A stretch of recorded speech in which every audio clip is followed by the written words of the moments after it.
Okinde mag osiptal ma Medihill Hospital ochwalo ng'ur e doho mamalo ma Eldoret mondo mi aput manoyier e rango mibadhi mar thieth ma nyarogno e kar thieth ma Medihill Eldoret. Okindego mochung'ne od thiethno kaachiel kod jal manochake Swarup Mishra ochwalo tese mahawo 500 ne aput manoyier kod jatend migao mar thieth. Obokgi ochwal ne duol marango rang'iny mar thieth Kenya Medical Practitioners and Dentists Council.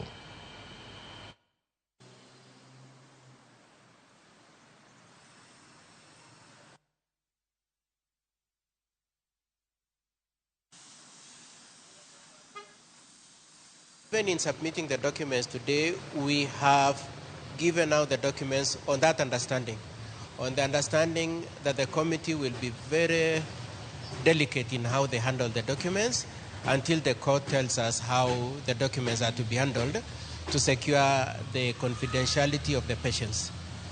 The case has been filed by Medihill on behalf of the patients who are their customers, or otherwise their patients.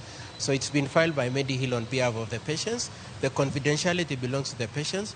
That confidentiality and the data protection is an obligation on everybody handling data belonging to somebody else.